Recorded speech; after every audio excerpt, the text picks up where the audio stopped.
आरती अति पावन पुराने की, धर्म भक्त भी ज्ञान खाने की। आरती अति पावन पुराने की, महापुराण भागवत निर्मल। महापुराण भागवत निर्मल, सुख मुख विकीलित निगम कल्प फल। सुख मुख विकीलित निगम कल्प फल। परमानंद सोदारस में फल। परमानंद सुधारस में सब, लीला रति रस रचन ध्यान की। आरती अति पावन पुराण की, कलमल मथिन त्रिताप निवारण। कलमल मथन त्रिताप निवारण। जन्म मृत्यु में भव बेहारण। जन्म मृत्यु में भव भयहारण। श्रीमद सतत सकल सुख कारण। सेवक सतत सकल सुख कारण। तुम हो सदी हरि चरित गान की।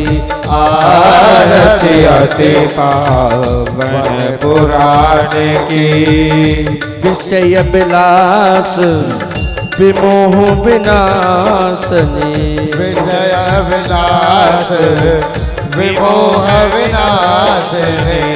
विमल विराग विवेक विनाशने। विमल विराग विवेक विनाशने। भगवत तत्व रहस्य प्रकाशने। भगवत तत्व रहस्य प्रकाशने। परम ज्योति पर मातृ ज्ञान की।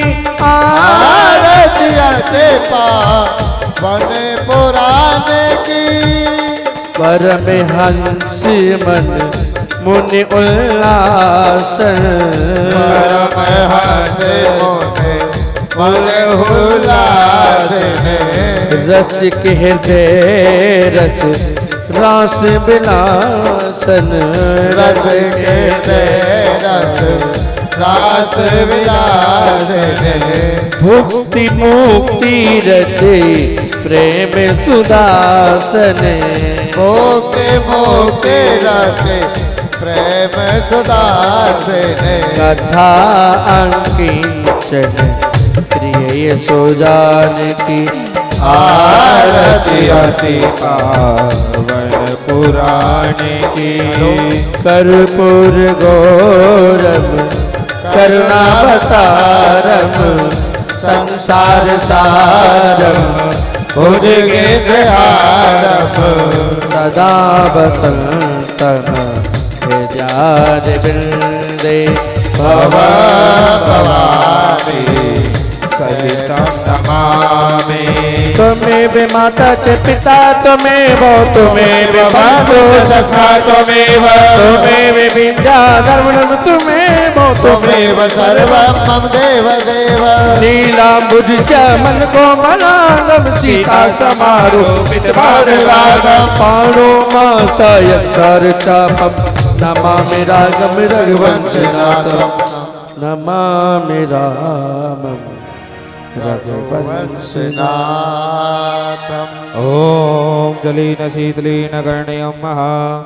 ओम द्योः शान्तिरन्तरिक्षगुं शान्तिः पृथ्वी शान्तिरापः शान्तिरोषधयः शान्तिः वनस्पतयः शान्तिर्विश्वे देवाः शान्तिः ब्रह्मशान्तिः सर्वगुं शान्तिः शान्तिरेव शान्तिः सामा शान्तिरेधि ओम सुशान्तिरभवतु।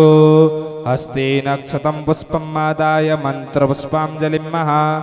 जग्नेन जग्नमयजन्त देवास्थानि धर्माणि प्रथमान्यासन्नः। ते हनाकं महिमानः सजन्त यत्र पूर्वे साध्याः शान्तिदेवाः हरिः ओम् एकदन्ताय विद्महे वक्रतुण्डाय धीमहि तन्नो दन्तिः प्रचोदयात् नानासुगन्धिपुष्पाणि यथा कालोद्भवानि च पुष्पाञ्जलिर्मया दत्त्वा ग्रहाणपणमेश्वर मंत्रपुष्पाञ्जलिं समर्पयामि श्रीप्राणपुरुषोत्तमाय नमः। बोली भागवत भगवान की जय। श्री वेदव्यास जी। सच्चिदानन्दरूपाय तस्मै श्रीगुरवे नमः। मङ्गलं दिशतु मे विनायको मङ्गलं दिशतु मे सरस्वती मङ्गलं दिशतु मे महेश्वरः मङ्गलं दिशतु मे सदा शिवः। मङ्गलं भगवान् विष्णुः मङ्गलं गरुडध्वज मङ्गलं पुण्डरीकाक्ष मङ्गलायस्तनोहरि। वागर्थाविव सम्पृक्तौ वागर्था प्रतिपत्तये जगतः पितरौ वन्दे पार्वती। वातात्मजं वानरयूथमुख्यं श्रीरामदूतं शरणं प्रपद्ये। वंशी विभूषितकरानवनीरदाभा पीताम्बरादरुणबिम्बफलाधरोष्ठा पूर्णेन्दुसुन्दरमुखागरविन्दनेत्रा कृष्णात् परं किमपि तत्त्वमहं न जाने। वागर्थाविव सम्पृक्तौ वागर्था प्रतिपत्तये जगतः पितरौ वन्दे पार्वती परमेश्वरम्। नारायणं नमस्कृत्य नरं चैव नरोत्तमं देवीं सरस्वतीं व्यासं ततो जयमुदीरये। व्यासाय विष्णुरूपाय व्यासरूपाय विष्णवे नमो वै ब्रह्मनिधये वासिष्ठाय नमो नमः। यं प्रव्रजन्तमनुपेतमपेतकृत्यं द्वैपायनो विरहकातरया जुहाव पुत्रेति तन्मयतया तरवोऽभिनेदुस्तं सर्वभूतहृदयं मुनिमानतोऽस्मि।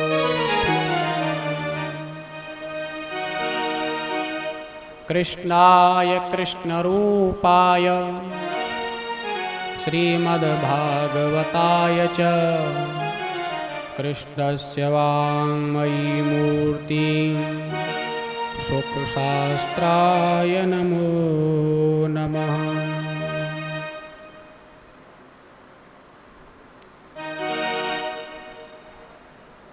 ध्येयं सदा स परिभवग्नमभीष्टदोहम् तीर्थास्पदं शिवविरञ्चनुतं शरण्यं भृत्यार्तिहं प्रणतपालभवाब्धिपोतं वन्दे महापुरुषते चरणारविन्दम्। मेरी भवबाधाहरो श्रीनाराधानागरसो जातन की जाई पर श्याम हरित द्युति हो। शीस मुकुट कट कांचनी कर मुरली और माल, यह बानिक मेरे मन बसो सदा बिहारी लाल। भक्त भक्त भगवंत गुरु चतुर नाम वपु एक, इनके पद वंदन किए नासत विघ्न अनेक।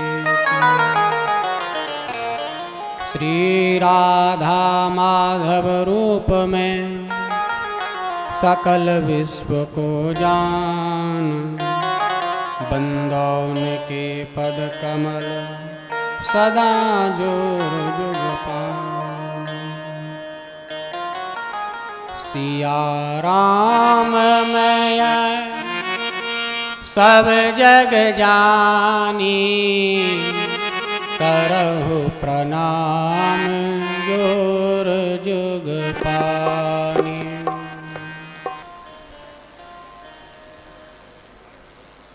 जन्माद्यस्य यतोऽन्वयादितरतः चार्थेष्वभिज्ञस्वराट्, तेने ब्रह्महृदाय आदिकवये मुह्यन्ति सूरयः।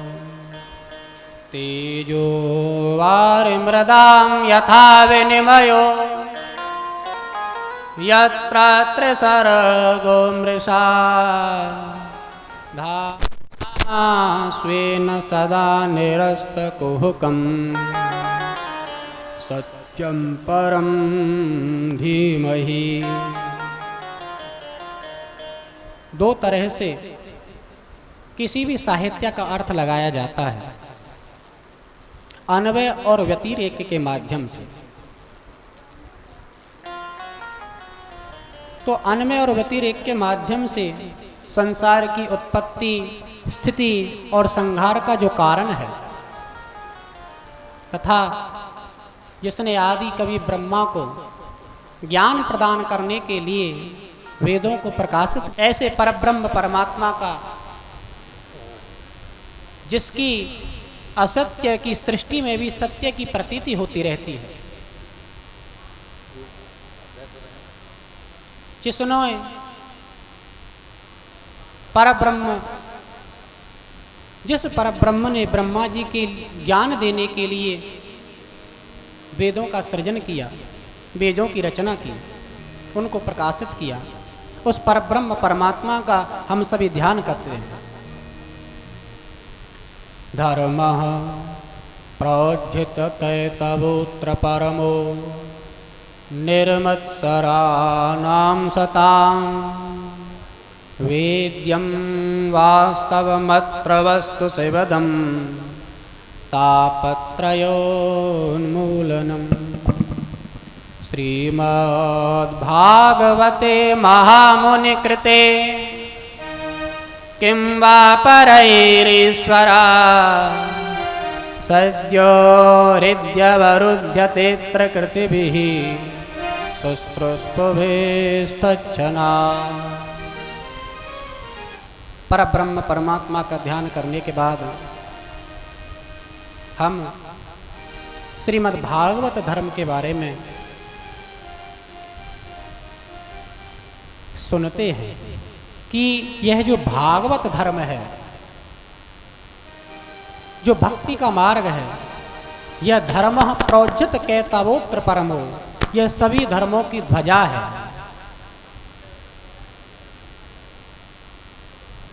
सभी धर्मों से श्रेष्ठ है।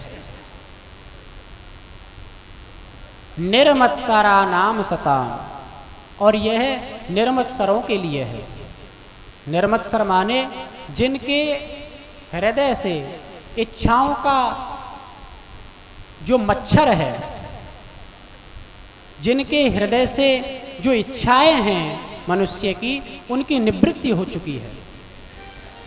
भगवान की प्राप्ति के अतिरिक्त, भगवान के दर्शन के अतिरिक्त और किसी तरह की इच्छा जिनके हृदय में शेष नहीं रही, जो भगवान की भक्ति के अलावा प्रभु से और कुछ नहीं मांगते, ऐसे निर्मत्सरों के लिए यह परम भागवत धर्म है। वेद्यम वास्तव मत्र, और क्या कराने वाला है ये? वास्तविक वस्तु का। वास्तविक वस्तु क्या है? परब्रह्म परमात्मा, और सभी तो झूठ है। जो भगवान है, जिसने सृष्टि का, इन जीवों का सृजन किया, वह परब्रह्म परमात्मा ही वास्तविक वस्तु है, वही परब्रह्म परमात्मा ही सत्य है।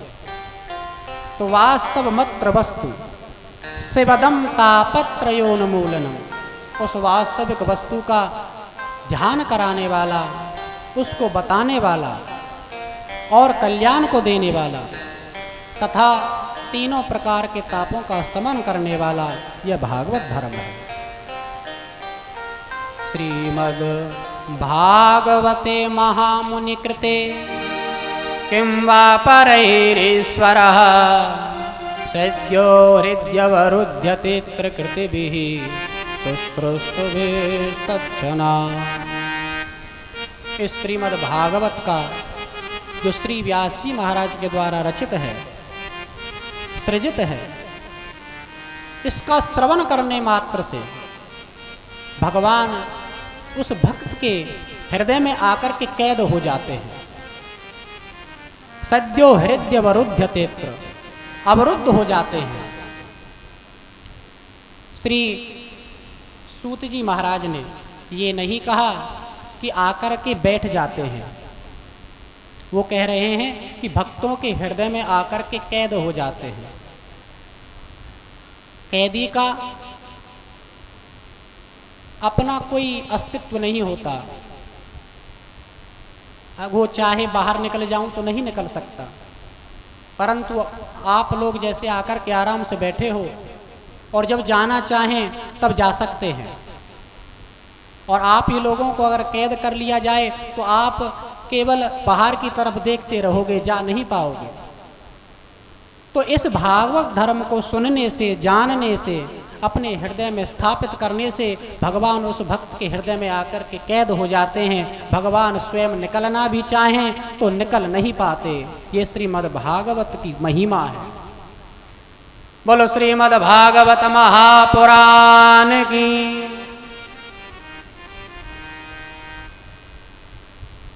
ऐसा श्रीमद् भागवत ग्रंथ है जो भगवान को जबरदस्ती बैठा लेता है ला करके। जब इतना श्रेष्ठ यह ग्रंथ है, यह पुराण है, जो भगवत रूप ही है, तो इसको सुनने का, इसका पान करने का हर किसी को अधिकार नहीं है। वैसे तो कोई भी सुन सकता है, परंतु फिर भी विशेष रूप से कुछ दो लोगों को इसको सुनने का अधिकार दिया गया है। उसको विशेष रूप से वो सुन सकते हैं, उनको सुनना चाहिए। निगम कल्पतरोर्गलितं फलं सुखमुखादमृत द्रव संयुतं पिबत भागवतं रसमालयं मुहुरहो रसिका भुवि भावुकाः। ये जो भागवत महापुराण है, ये निगम कल्पतरोर्गलितं फलम, ये एक बड़ा ही गलित फल है, बहुत ही पका हुआ फल है, एकदम पक करके पिलपिला हो गया है। और ये निगम कल्पतरोर, ये वेद रूपी वृक्ष पर, वेद रूपी वृक्ष से गिरा हुआ फल है।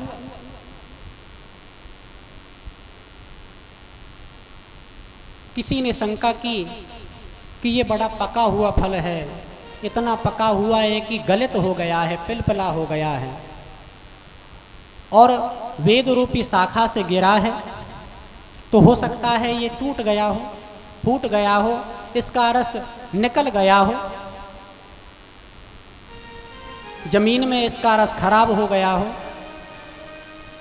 तो व्यास जी कहते हैं कि शिष्य प्रशिष्यादि रूप पल्लव परंपराया शनैर खंड मेवावतीर्णम न तुच्छ निपाते न स्फुटितम।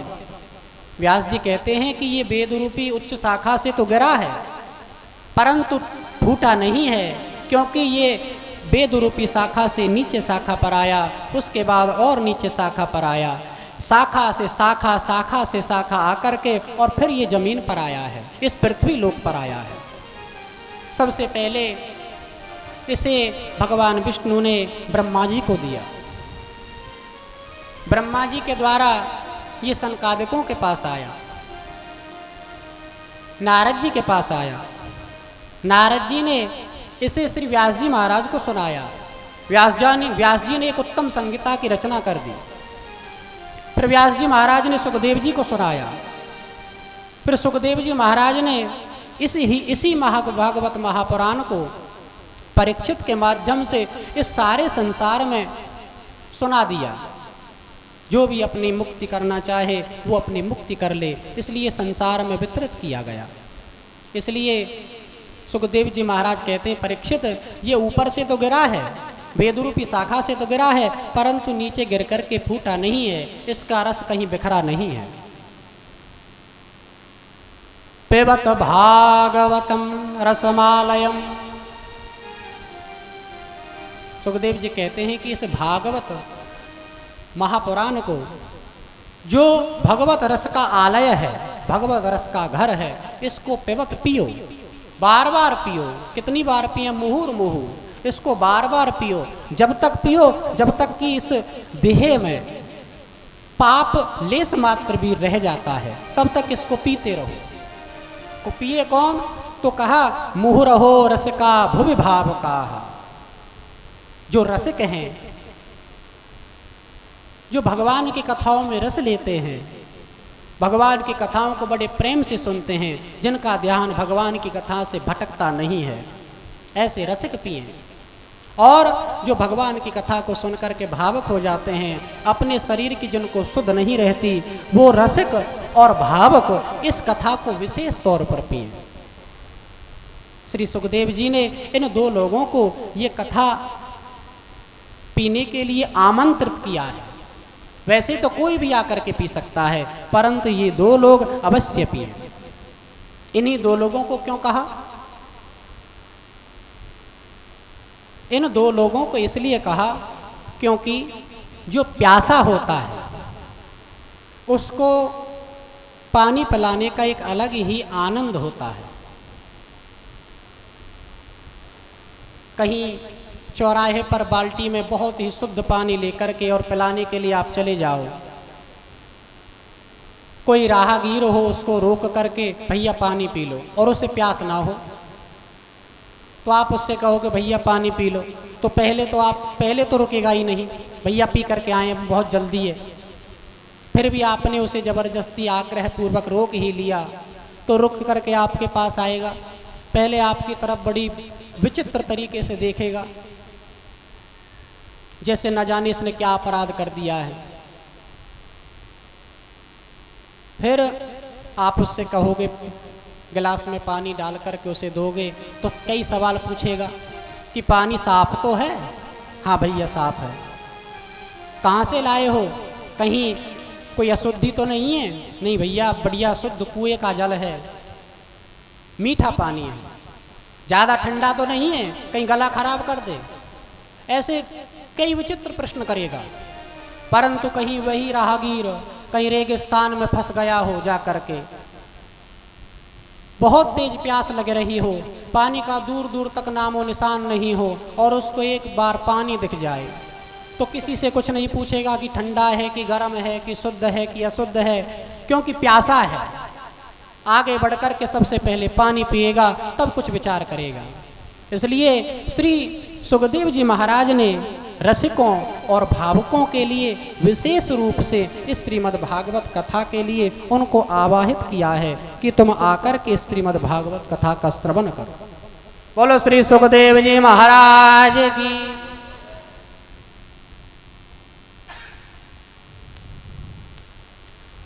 तत्र कस्य कर्माण्युदाराणि परगीतानि सूरिभिः ब्रूहि नः श्रद्दधानां लीलया ददतः कला। नैमिषारण्य तीर्थ में श्री सूत जी महाराज से सौनक जी महाराज ने कई प्रश्न किए। सबसे पहले कहा कि प्रभु अथाख्या ही हरेर धीमन नवतार कथा सुबाहा लीला बदतः स्वयं मीश्वरस्यात्म माया। प्रभु भगवान के जितने भी अवतार हुए हैं उन सभी अवतारों की हम आपसे कथा श्रवण करना चाहते हैं। दूसरा, कृतवान किल वीर्यानि सह रामेण केशवनः अतिमर्त्यानि भगवान गूढ़ः कपटमानुषः। भगवान ने कृष्ण और बलराम के रूप में जो अवतार लिया था और उन्होंने यहाँ पर जो जो पुरुषार्थ किए थे, जो जो लीलाएं की थी, उनको भी हम सुनना चाहते हैं। क्योंकि ये कलियुग कली मागत माज्ञाय क्षेत्रेस्मिन् वैष्णवै वयं वै। यह जो बड़े बड़े ऋषियों और मुनियों का जो सत्र आरंभ किया गया है, ये इसीलिए किया गया है कि भगवान में अपना मन लगाया जा सके। ब्रूहि योगेश्वरे कृष्णे ब्रह्मण्ये धर्मवर्मणि स्वाम काष्ठा मधुने पेते धर्मः कः शरणं गतः। हे प्रभु, शास्त्र बहुत हैं और इतना समय है नहीं।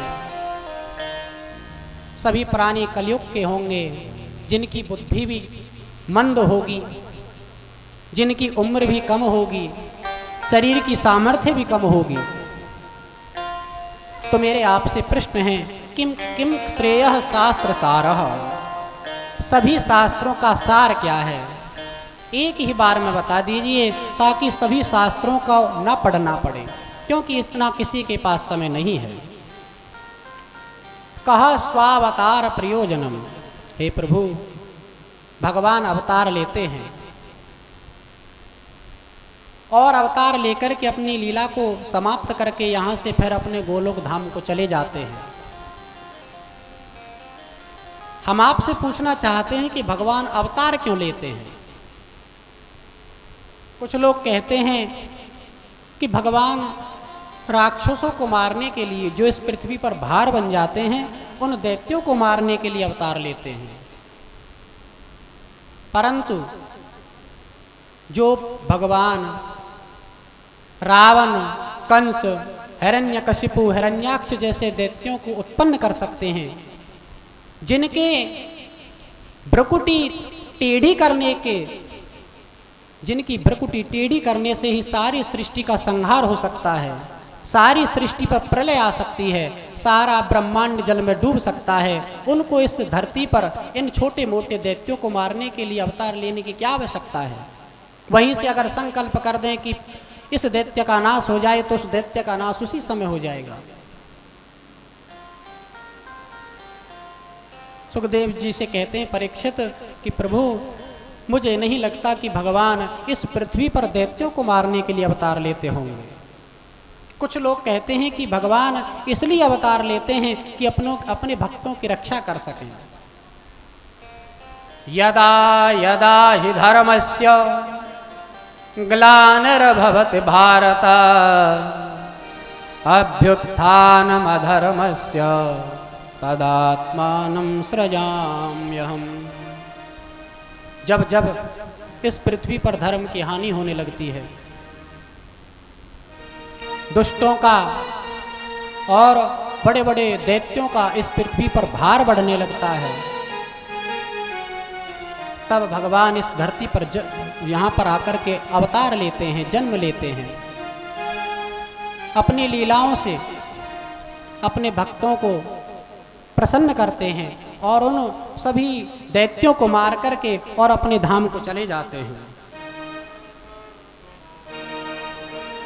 जब जब होए धर्म की हानि, जब जब होए धर्म की हानि, जब जब होए धर्म की हानि, जब जब होए धर्म की हानि, बाढ़हि असुर अधम अभिमानी, बाढ़हि असुर अधम अभिमानी, तब तब प्रभु धर विविध शरीरा, तब तब प्रभुधर विविध शरीरा, हरहि कृपा निधि सजन पीरा, हरहि कृपा निज सज्जन पीरा। जय सिया राम, जय सिया राम, जय सिया राम बोलो, जय सिया राम। गोस्वामी तुलसीदास जी कहते हैं कि जब जब इस धरती पर धर्म की हानि होने लगती है, कपट और ऋषि मुनियों के प्रति अहिंसा होने लगती है, उनको सताया जाता है, तब इस धरती पर मैं अवतार लेता हूँ, अपने भक्तों को प्रसन्न करता हूँ, उनको दर्शन देता हूँ, उनकी इच्छाओं की पूर्ति करता हूँ। विप्रधेनु सुर संत हित लीन मनुज अवतार, निज इच्छा निर्मित तनु माया गुण गोपार। विप्र की धेनु की माने गाय, और जो देवता हैं और संतों की भलाई के लिए मैं इस धरती पर आता हूँ। फिर प्रश्न किया कि किम कर्म के अवतारस्य धर्मः कम शरणम गतः। हे प्रभु, भगवान अवतार ले लेते हैं, आपने बताया कि अपने भक्तों के उद्धार के लिए लेते हैं, दुष्टों का संहार करते हैं और फिर धराधाम से चले जाते हैं। अब मेरे मन में एक नया प्रश्न उठा है, जब भगवान इस धराधाम से वापस चले जाते हैं तो फिर धर्म किसकी शरण में जाता है? फिर इस धराधाम पर धर्म की रक्षा कौन करता है? यह भी मैं आपसे सुनना चाहता हूँ। ऐसे बड़े बड़े सुंदर भगवान सुखदेव जी से परीक्षित ने किए। तब श्री सुखदेव जी महाराज बोले कि यम प्रव्रजन्तमनुपेतमपेत कृत्यम द्वैपायनो विरह कातरयाजुहाव पुत्रेति तन्मयतया तरवोऽभिनेदुस् तं सर्वभूतहृदयं मुनिमानतोऽस्मि। सूत जी ने श्री सुखदेव जी का ध्यान किया और ध्यान करके फिर भगवान नारायण का, भगवान नर का, मैया का और श्री व्यास जी का ध्यान किया।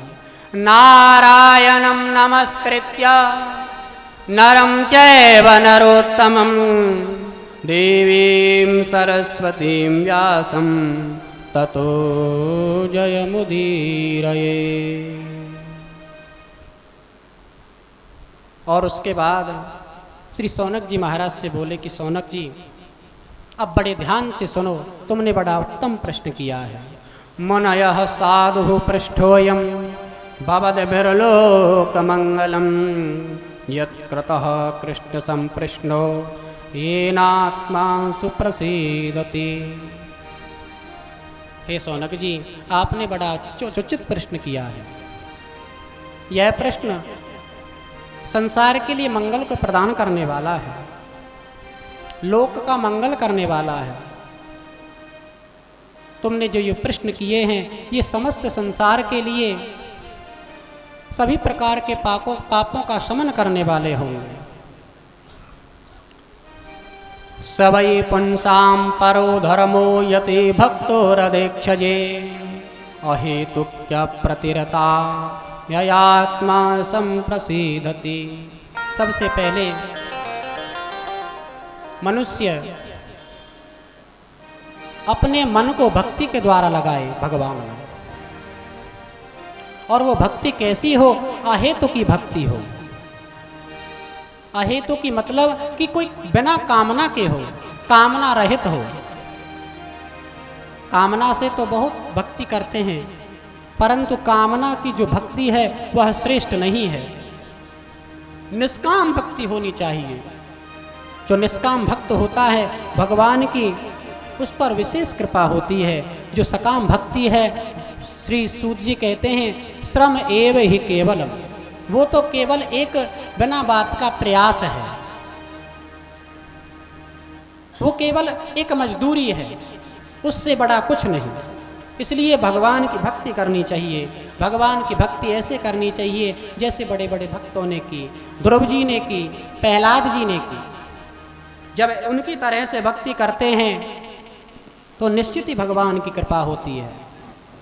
अरे तेरी बन जाएगी गोविंद गुण गाएते, तेरी बन जाएगी गोविंद गुण गाएते, जाएगी गोविंद गुण गाएते, तेरी बन जाएगी गोविंद गुण गाएते, गोविंद गुण गाएते, गोपाल गुण गाएते, गोविंद गुण गाएते, गोपाल गुण गाएते, तेरी बन जाएगी गोविंद गुण गाएते, तेरी बन जाएगी गोविंद गुण गाएते, बन जाएगी गोविंद गुण गाएते, तेरी बन जाएगी गोविंद गुण गाएते। जी की बन गई प्रहलाद जो की बन गए, ध्रुव जी की बन गई प्रहलाद जी की बन गई, ध्रुव जी की बन गई प्रहलाद जो की बन गए, ध्रुव जी की बन गई प्रहलाद जी की बन गई, गज की बन गई प्राण के बचाए थे, तेरी बन जाएगी गोविंद गुण गाएते, बन जाएगी गोविंद गुण गाएते।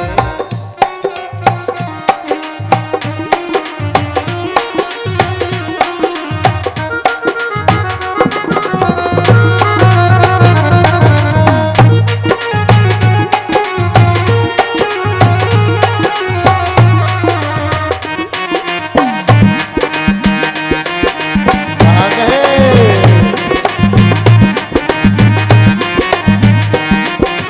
हनुमत की बन गई और बैसन की बन गई, हनुमत की बन गई विभीषण की बन गई, बैसन की बन गई, हनुमत की बन गई विभीषण की बन गई, जीवट की बन गई चरण के बुलाए थे, तेरी बन जाएगी गोविंद गुण गाएते, बन जाएगी गोविंद गुण गाएते, तेरी बन जाएगी गोविंद गुण गाएते,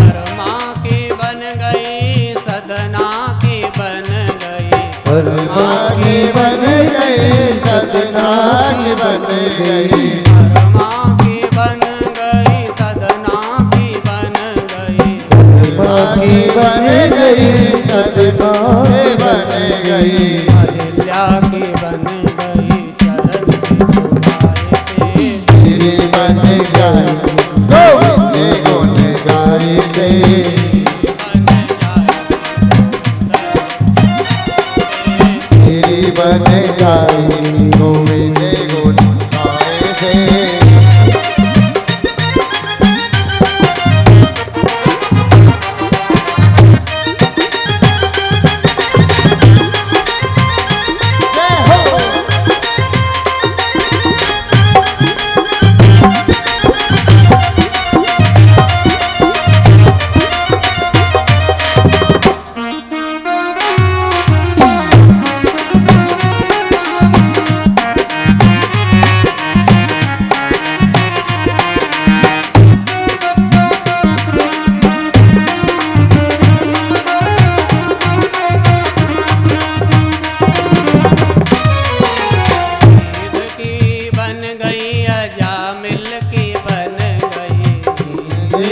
बन गई अजामिल की बन गई गिद्ध की बन गई अजामिल की बन गई की बन गई अजामिल की बन गई सबरी की बन गई वीर के खिलाए थे तेरी बन जाएगी गोविंद गुण गाए थे बन जाएगी गोविंद गुण गाए थे ओ तेरी बन जाएगी गोविंद गुण गाए थे जय हो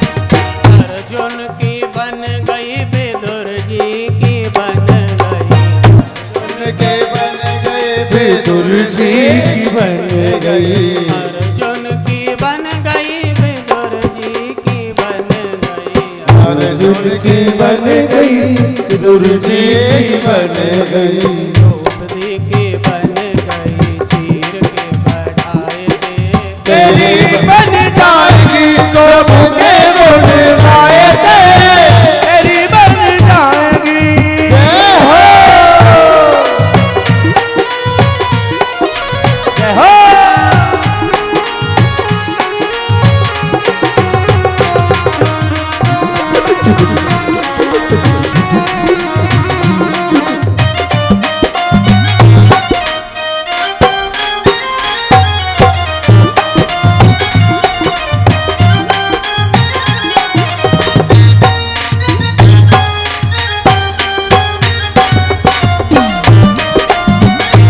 राधे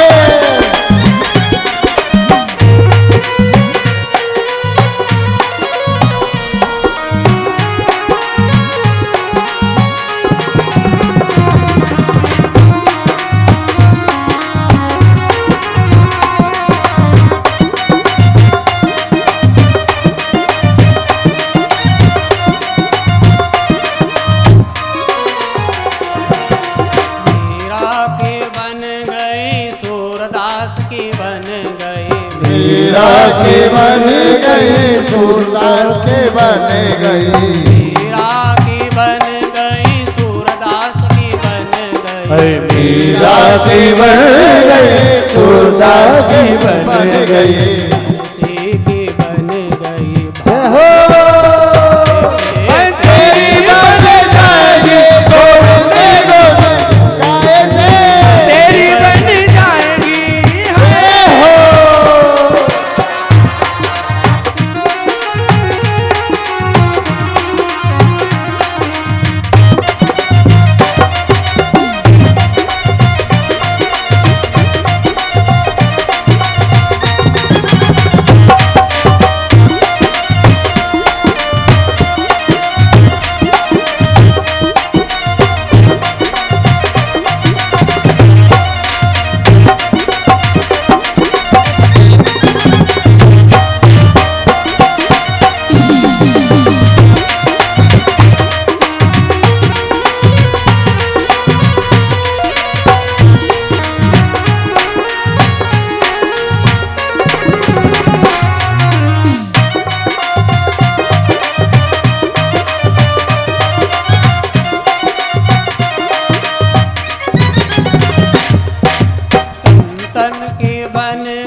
भक्तन की बन गई संतन के बन गई भक्तों के बन गई संतन की बन गई भक्तों की बन गई संतों की बन गई भक्तों की बन गई भक्ता की बन गई सुआ के पढ़ाए थे तेरी बन जाएगी गोविंद गुण गाए थे बन जाएगी गोविंद गुण गाए थे तेरी बन जाएगी गोविंद गुण गाएंगे। वो तेरी बन जाएगी प्रभु के गुण गाएंगे। वो तेरी बन जाएगी प्रभु के गुण गाएंगे। वो तेरी बन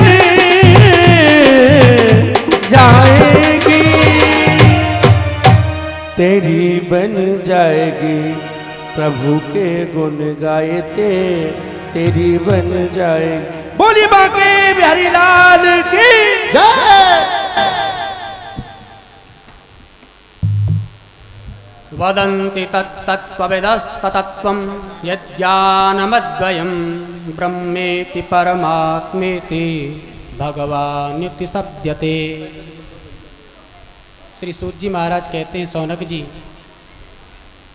यो जो अद्वय ज्ञान है, अद्वय माने कि भगवान ही केवल है, ये जगत मिथ्या है, परमात्मा ही केवल एक सत्य है, बाकी संसार की सारी वस्तुएं मिथ्या है।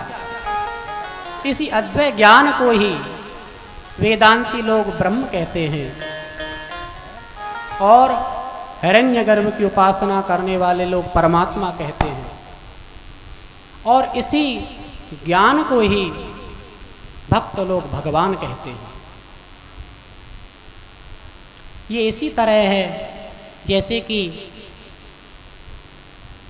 संसार में बिजली तो पहले से ही विद्यमान थी। हाँ, वो जिस तरह से परब्रह्म परमात्मा रहता है, जो किसी को न तो अनुभव हो पाता है, साधारण जीव को ना दिखाई दे पाता है, उसी तरह से बिजली तो इस संसार में पहले से ही विद्यमान थी, परंतु किसी साधारण जीव को ना उसका अनुभव हो पाता था, ना वह दिखाई दे पाती थी। फिर वैज्ञानिकों ने बड़े शोध संधान किए और फिर एक टरबाइन का आविष्कार किया। उसको ऊंचे ऊंचे बांध बना करके नदियों में लगाया गया, ऊपर से पानी की धारा के नीचे गिराई गई। जब टरबाइन घूमी तो विद्युत निकली, फिर भी सभी लोग उसको अनुभव नहीं कर पाए, जैसे परमात्मा का सभी लोग अनुभव नहीं कर पाते, क्योंकि वो विद्युत बन तो चुकी थी, परंतु वो तारों के अंदर थी, अभी तक उसका प्रत्यक्ष अनुभव नहीं हुआ था। फिर जब एक और नया आविष्कार हुआ और फिर एक बल्ब बनाया गया, जैसे ही बल्ब से उस तार का कनेक्शन किया गया तो बिजली अपने आप दिखने लगी, सभी को उसका अनुभव होने लगा, एकदम प्रकाशमान हो गई। उसी तरह से जो वेदांती लोग होते हैं वो उसी भगवान को ब्रह्म कहते हैं, वो उस ब्रह्म का अनुभव करते हैं। हिरण्यगर्भ की उपासना करने वाले जो कुछ लोग होते हैं वो उसी ब्रह्म को परमात्मा कहते हैं, और जो भक्त लोग होते हैं वो उसी ब्रह्म को स्थूल रूप में पूजते हैं, जैसे लक्ष्मी नारायण, हनुमान जी, भगवान शंकर जी। वास्तविक ये चीज है एक ही, इसको अद्वैत लोग सर्वथा ब्रह्म ही मानते हैं, यही सत्य है, बाकी संसार की सभी चीजें असत्य हैं।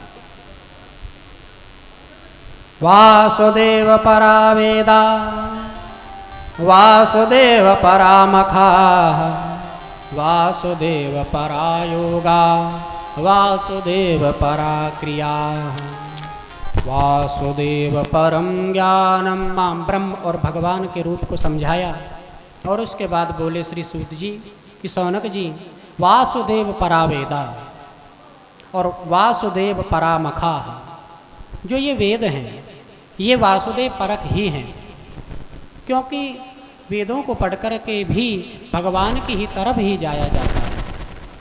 जितने भी यज्ञ हैं, बड़े से बड़ा और छोटे से छोटा, सभी यज्ञ भी वासुदेव परक हैं।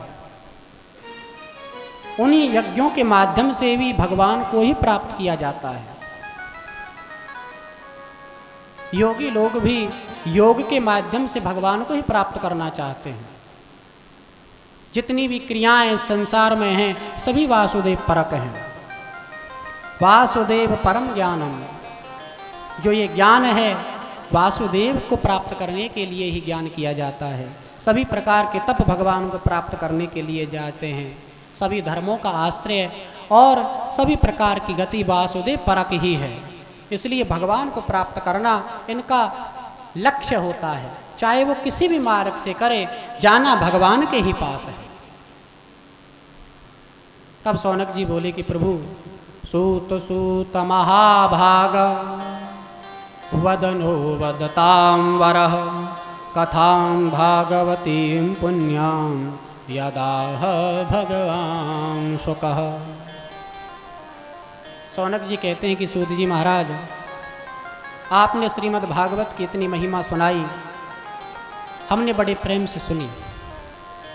अब हम जानना चाहते हैं कि इस श्रीमद् भागवत को व्यास जी ने किसकी प्रेरणा से रचा, कब रचा, इसकी रचना कैसे हुई, कौन से स्थान पर इसकी रचना की, ये सभी कुछ हम आपके मुंह से सुनना चाहते हैं।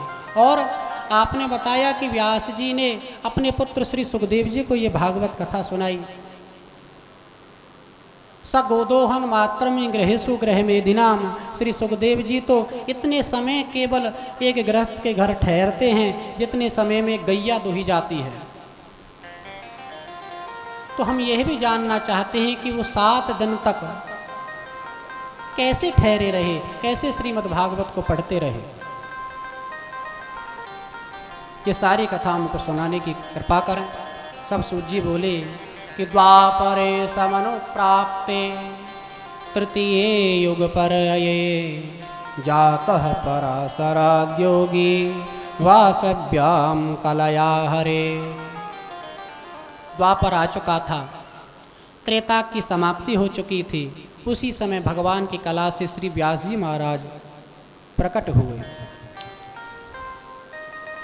स कदाचित् सरस्वत्यापस्पृश्य जलम शुचिः विविक्त देशयासीने उदिते रविमंडले। स्नान ध्यान करके, संध्या वंदन करके अपने आश्रम के बाहर ही बैठे थे, कुछ चिंतित थे। उसी समय नारद जी का आगमन हुआ। नारद जी को देख करके खड़े हो गए। नारद जी का यथोचित संस्कार किया, आसन पर बिठाया, देश काल के अनुसार उनका पूजन किया। जब वो बैठ गए तब नारद जी व्यास जी से बोले कि व्यास जी, आपने एक वेद के 4 भाग कर दिए, ऋग यजुर साम अर्थर्वाख्याः। ऋग, यजु, साम और अथर्व। इतिहासः पुराणम च पंचमो वेद उच्यते। इतिहास नाम का 5वां वेद महाभारत आपने लिख दी। परंतु मुझे ऐसा लगता है कि आपकी आत्मा आज भी असंतुष्ट है।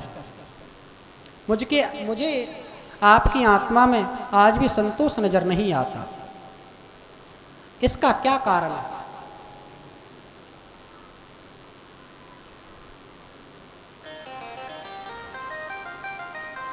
तब श्री व्यास जी महाराज श्री नारद जी से बोले कि नारद जी, अथ तम सुखमासीनम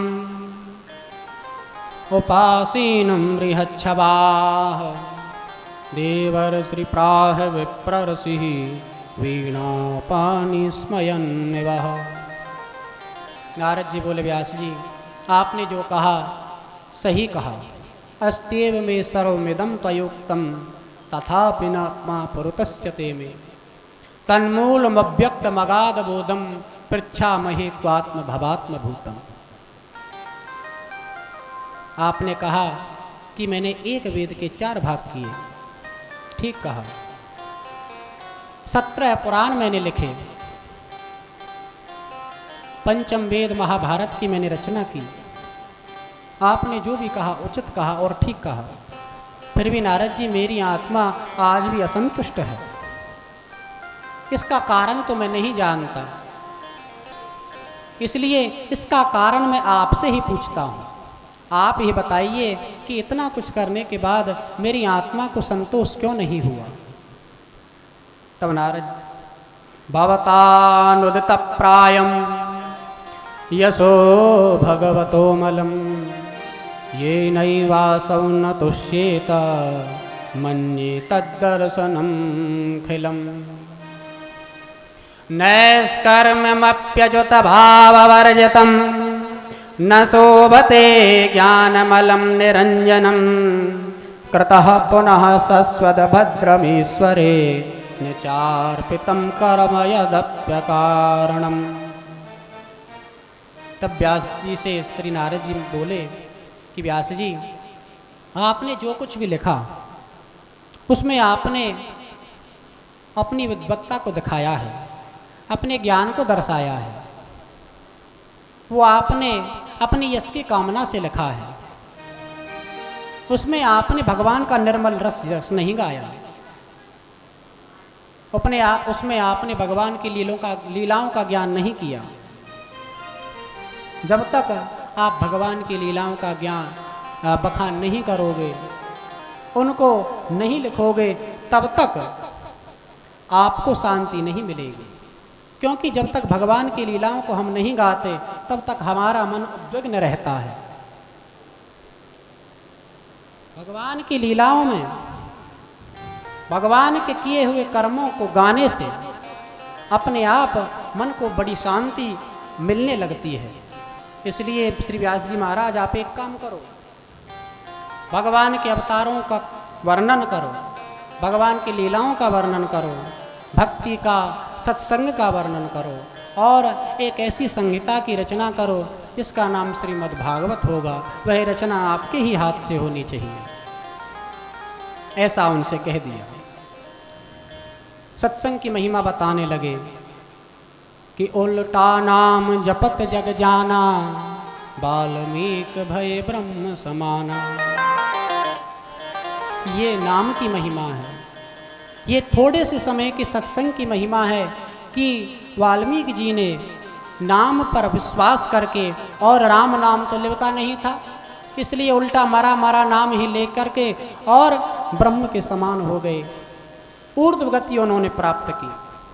इसलिए तुम सत्संग, भक्ति और समर्पण की महिमा गाओ, ऐसा कह करके और वहां से चले गए। ऐसा कह करके अब नारद जी बोले कि व्यास जी, मैं आपको एक पूर्व जन्म की अपनी कथा सुनाता हूँ। अहम पुरातीत भवम भवे मुने, दास्यास्तु कस्याश्चन वेदवादना, निरूपितो बालकेव योगिना, शुश्रूषणे प्रावृष निर्विवक्षता। व्यास जी, मैं पूर्व जन्म में एक दासी पुत्र था। मेरी माँ भी दासी थी, इसलिए मुझे भी दासत्व स्वीकार करना पड़ा।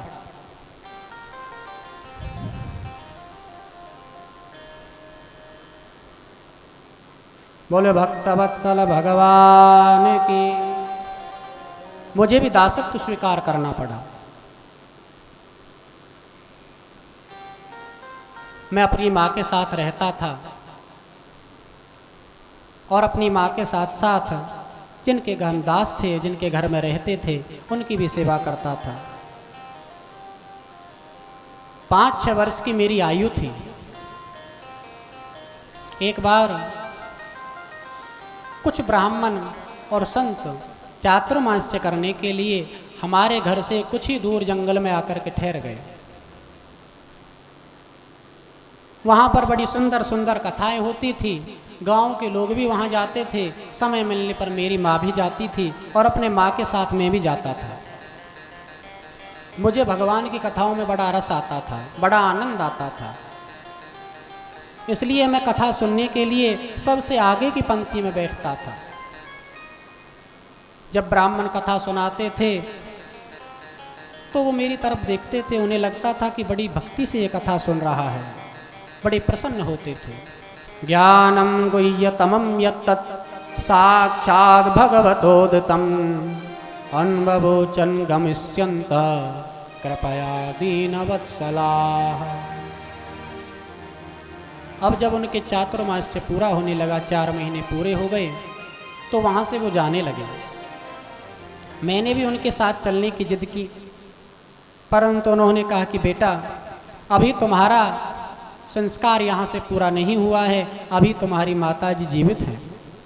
जब तक तुम्हारी माँ जीवित हैं तब तक तुम्हें संन्यास नहीं लेना चाहिए, इसलिए अभी तुम अपने घर को जाओ। मैंने बहुत जिद की तो उन्होंने दीन वत्सल ने मुझको एक उपाय बता दिया और मुझको एक मंत्र दे दिया।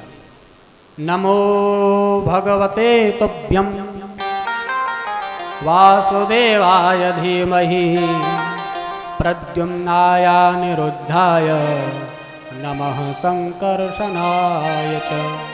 ये मंत्र मुझको दे दिया, मुझको समझा दिया कि ऐसे ऐसे करके इस मंत्र का जप करना है, ऐसे ऐसे करके भगवान की पूजा करनी है। सारी चीज़ें मुझको समझा दी और मुझसे बोले कि एक काम कर, तू अभी तो अपनी माँ के पास ठहर, अपनी माँ की सेवा कर। जब तेरी माँ इस संसार को छोड़ करके चली जाए तब तू हमारे पास आ जाना। इस मंत्र को लेकर के और उन ब्राह्मणों की आज्ञा को सिरोधार्य करके मैं वापस अपने घर को चला गया। मेरी माँ दासी पुत्र थी। शाश्वतंत्रान कल्पासे दोगक्षेमं अशो ममेच्छति ईशस्य हि वसे लोको योषा दारुमयी यथा। दासी थी फिर भी मेरे बड़ी चिंता करती थी, परंतु विवश थी, इसलिए मेरे लिए कुछ नहीं कर पा। उधर मेरा मन भगवान में लगने लगा, भगवान की भक्ति में करने लगा, साथ में अपनी माँ की भी सेवा करने लगा। एक दिन मेरी माँ जंगल में गाय दुहने के लिए गई। जब वो जा रही थी तो रास्ते में उसका पैर एक सर्प पर पड़ गया। उसी समय सर्प ने उसे डस लिया। मुझे आकर के लोगों ने बताया कि तेरी माँ को सर्प ने डस लिया है और उसकी मृत्यु हो गई है। तो अनुग्रहम मन्यमानः प्रातिष्ठम दशमुत्तरम। पहले तो मुझे दुख हुआ, परंतु कुछ ही समय बाद मैंने भगवान का विशेष अनुग्रह माना, क्योंकि जब तक मेरी माँ इस धरती पर थी मैं बंधन में था, माँ को छोड़ करके जा नहीं सकता था। अब मेरी माँ जा चुकी थी, अब मैं उन साधुओं के पास भगवान का भजन करने के लिए जा सकता था। अपनी माता का संस्कार करके मैं उस बस्ती को छोड़ करके चल दिया। रास्ते में बहुत से गांव पड़े, अहीरों की बस्ती पड़ी, कई पर्वतों को मैंने पार किया, कई जंगलों को पार किया। अंत में एक बांस का जंगल मुझे दिखाई दिया, वह बड़ा शांत था। उसी के बीच में एक सरोवर था, वहां तक जाता जाता मैं थक भी गया था। मैंने उस सरोवर में ही अपना स्नान किया और एक वृक्ष के नीचे आकर के बैठ गया। जैसे जैसे मुझे साधुओं ने बताया था उसी तरह से मैंने भगवान का ध्यान किया। जैसे ही ध्यान करने लगा तो मेरा ध्यान भगवान में लग गया। ध्यायतश्चरणां भोजं भावनिर्जित चेतसा औत्कण्ठ्याश्रकलाक्षस्य हृदयासीन में शनेरहरि। मेरा मन उसमें लग गया, मेरा मन लग गया। मेरे हृदय में भगवान का जो विग्रह था वह अपने आप प्रकट हो गया। मैं भगवान के ध्यान में डूब गया, परंतु उसी समय भगवान का जो वह विग्रह था वह मेरे मन से एकदम से अदृश्य हो गया।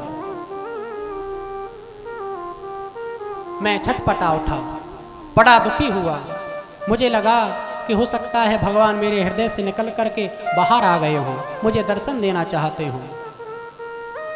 मैंने जैसे ही आंखें खोली तो बाहर भी कुछ दिखाई नहीं दिया। इधर उधर देखा, भगवान को ढूंढने लगा, बड़ा दुखी हुआ।